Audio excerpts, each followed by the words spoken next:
দেশের বিভিন্ন সীমান্তে বিএসএফ এর পুশিনের চেষ্টা প্রতিহত করতে টহল জোরদার করেছে বিজেপি। উদ্বেগ উৎকণ্ঠায় স্থানীয়রা। ইন্ডিয়ান নাগরিক জড়ো হয়ে আছে এদিকে পুশব্যাক করার জন্য। সকাল 6টা পর্যন্ত আমরা কিন্তু ঘোরাঘুরি করছি, ঘোরাঘুরি করে এখন পর্যন্ত সন্ধান পাইলে 6 জনকে দেখা যাচ্ছে। ভারতের বহিরাগত নাগরিকেরা বাংলাদেশে পার করে দিবে, আমরা তো এটা মানে নিতে পারবো না। হাম উপসর্গে থামছে না মৃত্যুর মিছিল। গত 24 ঘন্টায় সিলেটে প্রাণ গেল আরও এক শিশু। হাসপাতালে শয্যার সংকটে বাড়ছে ভোগান্তি। ময়মনসিংহে চামড়া বাজারে ক্রেতার সংকট, দাম কমে যাওয়ায় হতাশ ক্ষুদ্র ও মৌসুমী ব্যবসায়ীরা। লোকসানের শঙ্কা। যে মাল আমরা 500-600 টাকা কিনছি, ওই মালের দাম যে 150, 200, 250, 300, জলুন 400 টাকা। আমরা 800 কিনছি, লবণ দিয়েছি 200 টাকা খরচ হয়ে গেছে সপ্তাহের মধ্যে, 1000 টাকা 900 টাকা খরচ হয়ে গেছে। গ্রাম থেকে যাই 2-4 টাকা আমরা কিনছি, কিন্তু কোন এটা বেচবার মতন কোনো ভাবই বুঝতেছি না।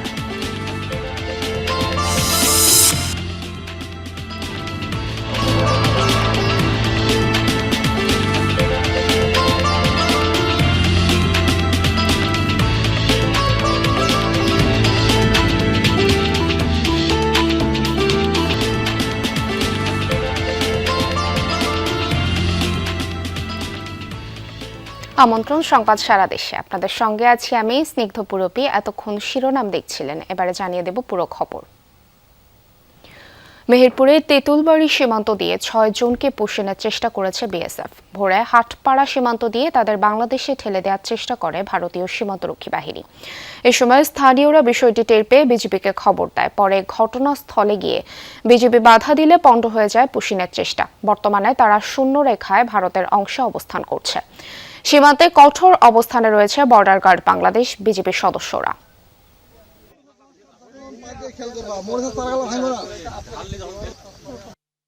এই পুশিন ঠেকানোর জন্য যা কিছু করণীয় আমরা রাত দিন 24 ঘন্টা সার্বিকভাবে এই বিজেপি যেটা আমাদের আছে তাদের পাশে আছে।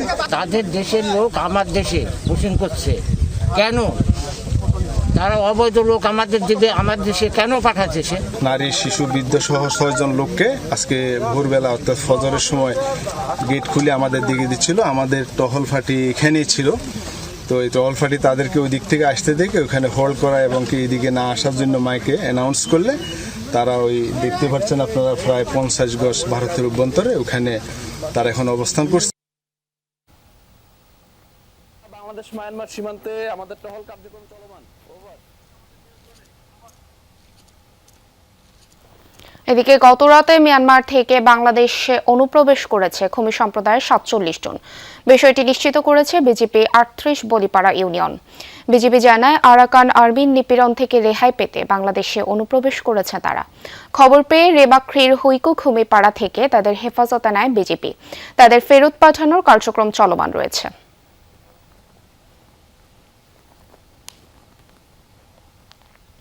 সীমান্তের আরো খবর জানবো সহকর্মীদের কাছ থেকে। শুরুতেই মেহেরপুরের হাটপাড়া সীমান্ত থেকে যুক্ত হচ্ছেন সহকর্মী রমিজ আহসান। রামিজ, সীমান্তে বিজেপির তৎপরতা কেমন দেখছেন? পতাকা বৈঠক কি ইতিমধ্যে শেষ হয়েছে এবং পতাকা বৈঠকের সিদ্ধান্ত কি এলো? সকাল থেকেই মেহেরপুর গাংনী উপজেলার তেঁতুলবাড়িয়া সীমান্তে অবস্থান করছি এবং আমরা যেটি দেখতে পেয়েছি এখানে যে ভারতীয় সীমান্তরক্ষী বাহিনী বিএসএফ যে বাংলাদেশিদের 6 জনকে পুশিং করার চেষ্টা করেছিল, অর্থাৎ সে তার মধ্যে পুরুষ আছে, নারী আছে এবং একজন শিশু আছে বলে আমরা জানতে পেরেছি। তো সেখানে আমরা যেটি দেখতে পেয়েছি এখন পর্যন্ত এই সীমান্তে যেখানে তারা অবস্থান করছিল সেখানে তারা অবস্থান করছে। এর মধ্যে বিজিবির পক্ষ থেকে বিজেপি এবং বিএসএফ এর পক্ষ থেকে পতাকা বৈঠক অনুষ্ঠিত হওয়ার কথা রয়েছে, সেটি এখন অনুষ্ঠিত হচ্ছে বলে আমরা জানতে পেরেছি। আপনি যেটি দেখতে পাচ্ছেন আমার সীমান্তের আমার যে সীমান্ত রয়েছে সেই সীমান্তর সামনে অংশটুকুতে তারা বসে রয়েছেন যেসব ব্যক্তিরা পুশিং করার চেষ্টা করেছিল ভারতীয় সীমান্তরক্ষী বাহিনী। অন্যদিকে এই সীমান্তের গেট থেকে প্রায় আধা কিলোমিটার দূরে আরেকটি গেট রয়েছে, সেই গেটটিতে মূলত পতাকা বৈঠক অনুষ্ঠিত হচ্ছে। তো এখন পর্যন্ত আমরা ঠিক পতাকা বৈঠকে সেখানে কি হচ্ছে আমরা জানতে পারিনি। আমরা হয়তো কিছুক্ষণের মধ্যে সেই বিষয়টি জানতে পারবো, কি সিদ্ধান্ত আসবে সেটি। তবে আমরা এখন যে সীমান্তে রয়েছি তেঁতুলবাড়িয়া সীমান্তে, সেখানে আমরা দেখতে পাচ্ছি এখানে সাধারণ মানুষের উপস্থিতি আমরা দেখতে পাচ্ছি, বিজিবির কড়া নজরদারি আমরা দেখতে পাচ্ছি।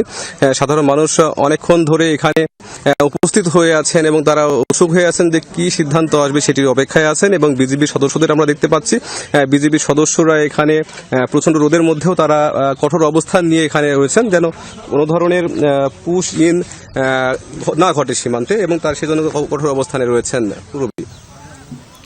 ধন্যবাদ রামিজ। দর্শক, মেহেরপুর থেকে বিস্তারিত জানাচ্ছিলেন সহকর্মী রামিজ। এবারে যাব পঞ্চগড়ে, সেখান থেকে যুক্ত হচ্ছেন সহকর্মী রনি বেয়াছি।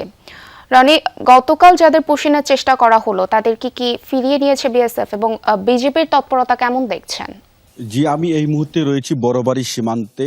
একবারে এখান থেকে কয়েকশো গজ দূরেই কিন্তু সীমান্ত রেখা, মিনিট পাশে আগেই কিন্তু এখানে বিজিবি বিএসএফ এর যে অধিনায়ক রয়েছে, অধিনায়ক পর্যায়ে এখানে পতাকা বৈঠক হচ্ছে এবং এখানে সিদ্ধান্ত নেওয়া হবে যে তাদেরকে ভারতে ফিরিয়ে দেওয়া হবে নাকি তারা বাংলাদেশে প্রবেশ করবে। তবে বিজিবির পক্ষ থেকে আমাদের যে বিষয়টি জানানো হয়েছে যে বিজিবি কোনোভাবেই তাদের গ্রহণ করবে না, এবং এখানে বিজিবির টহল কিন্তু কঠোরভাবেই কিন্তু তারা অবস্থানে রয়েছে। আমরা বিভিন্ন সীমান্তে দেখেছি যে বিজিবি কিন্তু তাদের টহল জোরদার করেছে, বিভিন্ন সচেতনতামূলক কিন্তু ক্যাম্পেইন গত কয়েকদিন থেকে করছে, এবং পাশাপাশি কিন্তু যারা স্থানীয় মানুষ রয়েছে তারা কিন্তু সহযোগিতা করছে। আপনি দেখতে পাচ্ছেন যে এখানে কিন্তু অনেক মানুষ কিন্তু অপেক্ষা করছে, মূলত তারা বিজিবিকে সহযোগিতা করছে, এবং বিএসএফ এর যারা সদস্য রয়েছে তারা কিন্তু ওই পাশেই কিন্তু অবস্থান করছে। তবে এখানে যারা পুশিন হয়েছে তাদের মধ্যে রয়েছে 3 জন শিশু, 2 জন নারী এবং 5 জন পুরুষ, মোট 10 জন কিন্তু এই সীমান্ত রেখা এখানে অবস্থান করছে। এবং গতকাল ঝড় বৃষ্টির মধ্যে তারা এখানে রাত যাপন করেছে, এবং চারপাশে কিন্তু আপনি পানি দেখতে পাচ্ছেন, এবং মাঝখানে একটা ছোট্ট আইলের মধ্যে তারা কোনো রকম বসে কিন্তু তারা অপেক্ষা করছে, এবং তারাও সমাধান চাচ্ছে, তারা এই বিষয়টি সমাধানে, এবং তারা বলছেন যে তারা দীর্ঘদিন তারা ভারত ছিল এমনটি তারা বলছেন। তবে বিজিবির পক্ষ থেকে আমাদেরকে যে বিষয়টি জানানো হয়েছে যে তারা কোনোভাবেই পুশিন এবং অনুপ্রবেশ তারা গ্রহণ করবে না, এবং বিভিন্ন সীমান্তে আমরা দেখেছি যে বিজিবি কিন্তু সচেতনতামূলক তারা মাইকিং প্রচারণা শুরু করেছে এবং বিভিন্ন উঠান বৈঠক করছে। পাশাপাশি আমরা দেখেছি স্থানীয় প্রশাসন, বিশেষ করে ইউনিয়ন পরিষদের যারা চেয়ারম্যান রয়েছে, মেম্বার রয়েছেন, গ্রাম পুলিশ রয়েছে, তারা কিন্তু বিজিবিকে সহযোগিতা করছে, এবং বিশেষ করে স্থানীয় মানুষ যারা রয়েছে, গ্রাম্য মানুষ যারা রয়েছে, সীমান্তে যে মানুষগুলো রয়েছে, তারা কিন্তু রাত জেগেই দিনভর তারা এখানে অবস্থান করছেন। তারা বলছেন যে তারা কোনোভাবেই তারা এই অনুপ্রবেশ তারা মেনে নেবেন, এবং তারা কিন্তু গতকাল কিন্তু বিজিবির সাথে সহযোগিতা করেই কিন্তু মূলত তারা বাধা প্রদান করে, যার ফলে তারা ভারতের শূন্য রেখায় অবস্থান করছে পুশিন হওয়া 10 জন। ধন্যবাদ আপনাকে রনি। ভারতীয় সীমান্তরক্ষী বাহিনী বিএসএফ এর পুশ ইন চেষ্টাকে কেন্দ্র করে দেশের বিভিন্ন সীমান্ত এলাকায় সতর্ক অবস্থানে বিজেপি। অনুপ্রবেশ ঠেকাতে দিনাজপুর ও জয়পুরহাট সহ বিভিন্ন সীমান্তে টহল জোরদার করা হয়েছে। সীমান্তবর্তী গ্রামগুলোতে মাইকিং করে সাধারণ মানুষদের করা হচ্ছে সতর্ক। পরিস্থিতি নিয়ে উদ্বেগ উৎকণ্ঠায় দিন কাটছে স্থানীয়দের। বিএসএফ এর পুশিন চেষ্টা নিয়ে দেশের বিভিন্ন সীমান্তে বাড়ছে উদ্বেগ উৎকণ্ঠা। এমন পরিস্থিতিতে দিনাজপুর ও জয়পুরহাট সীমান্তেও জোরদার করা হয়েছে নিরাপত্তা ব্যবস্থা। যে কোনো ধরনের অনাকাঙ্ক্ষিত পরিস্থিতি মোকাবেলায় সীমান্ত জুড়ে বাড়ানো হয়েছে নজরদারি ও টহল। ভারতের পশ্চিমবঙ্গে নতুন সরকার গঠনের পর থেকেই অস্থিরতার শুরু। বিভিন্ন সীমান্তে পুশিনের জন্য জড়ো করা হয় বাংলাভাষী মুসলমানদের। এরপর থেকেই দেশের বিভিন্ন সীমান্তে জোরদার করা হয়েছে বিজিবির টহল। অপ্রীতিকর পরিস্থিতি এড়াতে চলছে মাইকিং। আপনারা সীমান্ত শূন্য রেখা অতিক্রম করে অবৈধভাবে ভারতীয় ভূখণ্ডে প্রবেশ করা থেকে বিরত থাকুন। বিজিবি খুব পাহারা দিচ্ছে, এটা আমরা সাধুবাদ জানাই, আমাদের বাংলাদেশের জনগণ আমরা সাধুবাদ জানাই। দেশের শান্তি শৃঙ্খলার জন্য আমরা সচেষ্ট থাকবো এবং সার্বিক সহযোগিতা করবে। পুশিন ঠেকাতে জয়পুরহাট ও দিনাজপুর সীমান্তের গুরুত্বপূর্ণ পয়েন্টগুলোতে বাড়ানো হয়েছে বিজিবির সদস্যের সংখ্যা। সীমান্তে দিনরাত 24 ঘন্টা নজরদারির পাশাপাশি বাড়ানো হয়েছে গোয়েন্দা তৎপরতাও। আমাদের পার্শ্ববর্তী দেশের মাঝে যে উত্তেজনা বিরাজ করছে, এর ফলে সম্ভাব্য পুশিনের যে সকল স্থানসমূহ আমরা সিলেক্ট করতে পেরেছি, সেই সকল জায়গায় আমরা অতিরিক্ত নজরদারি তথা আমাদের টহল তৎপরতা বৃদ্ধি করেছি। সাম্প্রতিক ঘটনাগুলো সীমান্ত এলাকার মানুষের মধ্যেও তৈরি করেছে উদ্বেগ। সীমান্ত এলাকায় নিরাপত্তা জোরদার করায় স্থানীয়দের মাঝে কিছুটা স্বস্তি ফিরেছে। ইন্ডিয়ান নাগরিক জড়ো হয়ে আছে এদিকে পুশব্যাক করার জন্য, এই জন্য আমরা খুব চিন্তিত। আমরা রাতে অনেক সময় ঘুমাতেও পারি না, কোনো শব্দ হলে আমরা দৌড় মেরে বাইরে চলে আসি। ভারতের বহিরাগত নাগরিকেরা বাংলাদেশে পার করে দিবে আমরা তো এটা মানে নিতে পারবো না। আমাদের আতঙ্ক যে বিএসএফ পুশিং করে দিচ্ছে, বাংলাদেশ ইন্ডিয়ান লোককে পুশিং করে দিচ্ছে। এছাড়াও বেনাপোল, লালমনিরহাট, পঞ্চগড়, চাঁপাইনবাবগঞ্জ, নওগাঁ সহ দেশের বিভিন্ন সীমান্তে পুশিং রোধে সর্বোচ্চ সতর্ক অবস্থানে রয়েছে বিজিবি। শামস তাবরিদ উচ্ছ্বাস, যমুনা নিউজ। হাম উপসর্গে থামছে না মৃত্যু। 24 ঘন্টায় হামের উপসর্গ নিয়ে সিলেটে প্রাণ গেছে আরও এক শিশুর। প্রাদুর্ভাব শুরুর পর থেকে এ নিয়ে সিলেটে মৃত্যু হলো 65 জনের। জেলার বিভিন্ন হাসপাতালে নতুন রোগী ভর্তি হয়েছেন 77 জন, মোট চিকিৎসাধীন 215 জন। রাজশাহী মেডিকেলে 24 ঘন্টায় নতুন রোগী ভর্তি হয়েছেন 5 জন, চিকিৎসা শেষে বাড়ি ফিরেছেন 11 জন, মোট চিকিৎসাধীন 59 জন। এছাড়া ময়মনসিংহ, বরিশাল, চট্টগ্রাম, রংপুর ও খুলনার বিভিন্ন হাসপাতালে রোগীদের ভিড় রয়েছে। কোথাও কোথাও আইসোলেশন ওয়ার্ডে শয্যার সংকটে ভোগান্তি পোহাতে হচ্ছে রোগী ও স্বজনদের। সন্তানের জীবন বাঁচাতে এক হাসপাতাল থেকে আরেক হাসপাতালে ছুটছেন অভিভাবকরা। দীর্ঘ 1 দশকেও শেষ হয়নি জামালপুর মেডিকেল কলেজের 6 তলা হাসপাতাল ভবন নির্মাণের কাজ। একাডেমিক ও হল সহ বিভিন্ন আবাসিক ভবনের নির্মাণ কাজ শেষ হলেও হাসপাতালের নির্মাণের জায়গায় রয়েছে পুকুর, সেটি ভরাটি হয়নি এখনো। এতে উন্নত চিকিৎসা সেবা থেকে বঞ্চিত হচ্ছেন জামালপুর সহ আশেপাশের জেলার মানুষ। একাডেমিক কার্যক্রমেও দেখা দিয়েছে প্রতিবন্ধকতা। চারপাশে স্থাপনার ভেতর এই পুকুরটি 500 শয্যা বিশিষ্ট হাসপাতাল নির্মাণের নির্ধারিত স্থান। জামালপুরে উন্নত স্বাস্থ্যসেবা নিশ্চিতে 2016 সালে শহরের মনিরাজপুরে 34 একর জমির উপর প্রতিষ্ঠা করা হয় জামালপুর মেডিকেল কলেজ ও হাসপাতাল এবং নার্সিং কলেজ। একাডেমিক ভবন, নার্সিং কলেজ ও বিভিন্ন আবাসিক ভবন নির্মাণ হলেও এখনও শুরু হয়নি 500 শয্যা হাসপাতালের মূল ভবনের নির্মাণ কাজ, অথচ ভবনটি কাজ শেষ হওয়ার কথা ছিল 2021 সালে।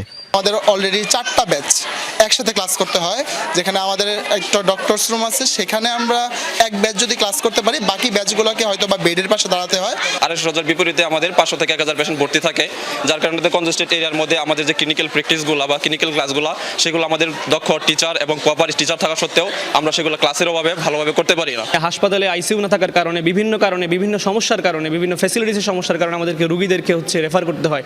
রোগীরা অনেক সময় মাঝপথেই মারা যায়, অথচ জামালপুরের মানুষের জন্য সবচেয়ে বড় আকাঙ্ক্ষার জায়গা হচ্ছে এই হাসপাতাল।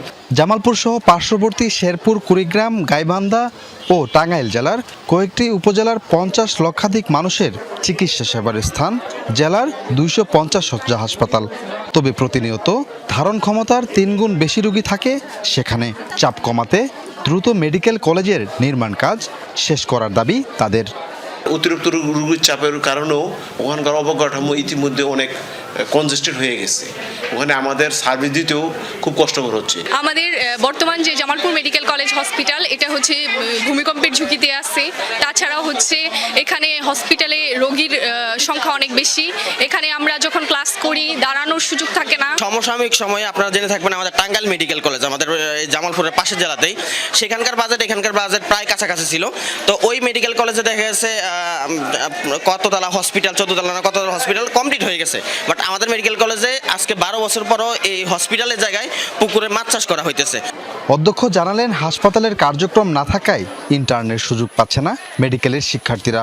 আর গণপূর্ত বলছে হাসপাতালের মূল ভবনের জন্য প্রস্তাবনা মন্ত্রণালয়ে পাঠানো হয়েছে, সেটি অনুমোদন হলে 2 বছরের মধ্যেই কাজ শেষ করা সম্ভব হবে। সবচেয়ে যেটা জরুরি অংশ সেটা হচ্ছে মেডিকেল কলেজ হসপিটাল, যেটার কাজ এখনো শুরুই হয়নি, ভিত্তিপ্রস্তর স্থাপন হয়নি এবং টেন্ডার প্রক্রিয়া বর্তমানে চলমান আছে। হসপিটাল যে মূল ভবন যেটা 500 বেডের হসপিটাল, এটা আমরা ইতিমধ্যে টেন্ডার প্রক্রিয়া সম্পন্ন করে এটা এভ্যালুয়েশন করে আমরা কনসার্ন মিনিস্ট্রিতে পাঠিয়েছি। মেডিকেল কলেজ ও হাসপাতাল এবং নার্সিং কলেজের মোট 45টি ভবনের মধ্যে 40টিরই নির্মাণ কাজ শেষ হয়েছে। সাগর ফরাজি, যমুনা নিউজ, জামালপুর। অতিরিক্ত যানবাহনের চাপ এবং যমুনা সেতুর উপর একাধিক গাড়ি বিকল হওয়ায় ঢাকা-টাঙ্গাইল মহাসড়কে যানবাহনের ধীর গতি সৃষ্টি হয়েছে। রাত থেকেই যমুনা সেতুর টোল প্লাজা হতে এলেঙ্গা পর্যন্ত 13 কিলোমিটার অংশে যানজটের সৃষ্টি হয়। এতে ভোগান্তিতে পড়েন যাত্রী ও চালক। হাইওয়ে পুলিশ জানায়, বৃষ্টি, যানবাহনের চাপের পাশাপাশি সেতুর উপর এবং সংযোগ সড়কে রাতে একাধিক গাড়ি বিকল হয়ে যায়। এতে যানজটের সৃষ্টি হয়। সকালে বিকল গাড়িগুলো সরিয়ে নেওয়া হলে ধীরে ধীরে পরিস্থিতি স্বাভাবিক হতে থাকে।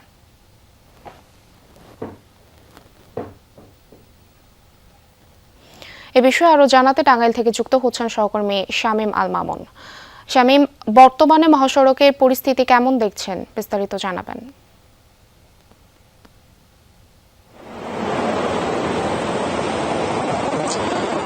পুরোপি আমি কিন্তু অনেকটাই স্বস্তির খবর দিয়ে শুরু করতে পারি। ঢাকা টাঙ্গাইল যমুনা সেতু মহাসড়কে কিন্তু গতকাল রাত থেকে আজকে 11টা নাগাদ উত্তরবঙ্গ যে লেনটি রয়েছে সেই লেনটিতে প্রচন্ড পরিমাণে যানজটের সৃষ্টি হয়, যার ফলে হচ্ছে যে অনেক যাত্রীরা ভোগান্তিতে পড়ে, বিশেষ করে ছোট শিশু এবং মহিলারা। আরেকটি বিষয় জানিয়ে রাখি যে ঢাকার দিকে যারা যাচ্ছেন, ছুটি শেষ করে কর্মসংস্থানে যারা ফিরছেন, তারা কিন্তু অনেকটাই স্বাভাবিক গতিতেই হচ্ছে যে ফিরতে পারছেন এবং এই লেনটাতে কিন্তু তেমনটি ভোগান্তির সৃষ্টি হয়নি। আর একটি বিষয় জানিয়ে রাখি যে উত্তরবঙ্গ যে লেনটি রয়েছে সেই লেনটি এখন অনেকটাই স্বাভাবিক গতিতে গাড়িগুলো চলাচল করছে। বিভিন্ন জায়গায় যে সকালবেলায় গাড়ি বিকল এবং উত্তরবঙ্গের যে লেনটি রয়েছে সেই লেনটিতে কিন্তু ঢাকা থেকে যে যাত্রীরা বাসগুলো রয়েছে, যারা দক্ষিণ উত্তরবঙ্গে যারা ছুটিতে গিয়েছিলেন তাদেরকে আনার জন্য যে বাসগুলো চলছেন, বেশিরভাগই হচ্ছে যে ঝুঁকিপূর্ণ এবং বিকল যে গাড়িগুলো এবং লক্ষ্যচক্কর যে গাড়িগুলো, সেগুলো হচ্ছে যে এই রাস্তাতে আসার পরে, মহাসড়কে আসার পরে, যমুনা সেতুর যে হাইওয়ে রয়েছে সেখানে আসার পরে কিন্তু অনেকগুলো গাড়ি হচ্ছে বিকল হয়ে যায়, অনেকগুলো ব্রেক ফেল হয়ে অ্যাক্সিডেন্ট করে, যার ফলে হচ্ছে যে এই যে ভোগান্তিগুলো সৃষ্টি হয়। যে কারণ হচ্ছে যে এই রাস্তা দিয়ে যখন গাড়িগুলো চলাচল করে, 20,000 15,000 গাড়ি চলাচল করে, যখন হচ্ছে যে এই রাস্তা দিয়ে যখন ছুটি এবং বিভিন্ন অনুষ্ঠান হয়, সে সময় কিন্তু এই গাড়ি প্রচুর পরিমাণে বেড়ে যায়, প্রায় 40-50 হাজার গাড়ি চলাচল করে এই যমুনা সেতুর উপর দিয়ে। তবে যমুনা সেতু কর্তৃপক্ষ যেটি বলছেন যে এই রাস্তা দিয়ে যেহেতু প্রচুর পরিমাণে গাড়ি চলাচল করে, সেহেতু হচ্ছে যে যমুনা সেতুর প্রস্তাবটা একটু বাড়ালে হয়তো গাড়িগুলো স্বাভাবিক হতে পারে। ধন্যবাদ শামীম আমাদের সাথে যুক্ত হওয়ার জন্য। 3 জেলায় সড়ক দুর্ঘটনায় প্রাণ গেছে 4 জনের। কুমিল্লায় সড়ক দুর্ঘটনায় 2 মোটরসাইকেল আরোহী নিহত হয়েছেন। সকালে 14 গ্রামের চুপুয়া এলাকায় এই দুর্ঘটনা ঘটে। হাইওয়ে পুলিশ জানায়, ফেনী থেকে কুমিল্লা যাচ্ছিল মদিনা পরিবহনের একটি বাস। চুপুয়া এলাকায় পেট্রোল পাম্পের কাছে পৌঁছালে পেছন থেকে বেপরোয়া গতির একটি মোটরসাইকেল ধাক্কা দেয়। এতে ঘটনাস্থলেই প্রাণ হারান 2 মোটরসাইকেল আরোহী। খবর পেয়ে দুর্ঘটনা কবলিত এলাকায় যান জব্দ করেন পুলিশ। উদ্ধার করা হয় মরদেহ দুটি। এছাড়া নেত্রকোনা ও গাজীপুরে দুর্ঘটনায় 2 জনের প্রাণ গিয়েছে। ঈদের পরও ময়মনসিংহের চামড়া বাজার এখনো জমে ওঠেনি। অন্য বছরের তুলনায় এবার বাজারে ক্রেতার বেশ সংকট। দাম কমে যাওয়ায় হতাশ ক্ষুদ্র মৌসুমী ব্যবসায়ীরা। তাদের অভিযোগ, চামড়া সংগ্রহ ও সংরক্ষণে বাড়তি খরচ হলেও তা তুলতে পারছে না, এতে লোকসান গুনতে হবে। গ্রাম থেকে যাই 2-4টা চামড়া কিনছি, কিন্তু কোন এটা বেচবার মতন কোনো ভাবই বুঝতেছি না। এই ধরুন খাসি চামড়া অন্তত আমি 40-42টা চামড়া সংগ্রহ করছি। 40-42টা তো 16টা চামড়া আনছি, আর দিকে কাটিয়ে কুত্তারা জ্বালাইছি। যে 15-16টা আনছি, এইগুলা এখন আমার লবণের টেয়াই ওই বাচ্চা না। ক্ষোভে এভাবেই হতাশার কথা বলছেন ময়মনসিংহের শম্ভুগঞ্জের চামড়া বাজারের ব্যবসায়ী সুগ্রীম রবিদাস। এই বাজারে কোরবানির ঈদ মৌসুমে 1 লাখেরও বেশি পশুর চামড়া বেচা কেনা করে ক্ষুদ্র ও মৌসুমী ব্যবসায়ীরা। ক্রেতা সংকট আর কম দামের কারণে এবছর লোকসানের মুখে তারা। দামের অবস্থা, যে মাল আমরা 500-600 টাকা কিনছি, ওই মালের দাম যে 150, 200, 250, 300, জুলুম 400 টাকা। সরকার যে নির্দিষ্ট মূল্য একটা রেট বান্ধা দেয় যে এত ফুট, কিন্তু আমরা কাঙ্ক্ষিত মূল্য পাই না। দীর্ঘদিন যেমন ব্যবসা করি, এখন ব্যবসা করতে করতে এখন সয় সম্বল শেষ করে এখন পথে বসার মতো উপক্রম। বৃহত্তর ময়মনসিংহের শেরপুর, জামালপুর, নেত্রকোনা, কিশোরগঞ্জ, টাঙ্গাইল এবং পার্শ্ববর্তী সুনামগঞ্জ সহ বিভিন্ন এলাকা থেকে চামড়া সংগ্রহ করে এখানে নিয়ে আসেন ক্ষুদ্র ও মৌসুমী ব্যবসায়ীরা। প্রতি বছরের মতো এবারও রাজধানীর বড় ব্যবসায়ী ও ট্যানারি মালিকদের আসার কথা থাকলেও বাজারে নেই সেই চিত্র। মাল লই আইছি, অন্তত লোক আইলো না, ব্যাপারী আইলো না, চামড়া আমরা কি করবো? আমরা 800 কিনছি, লবণ দিয়েছি 200 টাকা খরচ হয়ে গেছে চামড়ার মধ্যে, 1000-900 টাকা পড়তে হয়ে গেছে চামড়া। কোম্পানি সাহেব আসে না, তারা সিন্ডিকেট করে তারা আসে নাই। আমরা উপায় কি? 40,000 টাকা লস।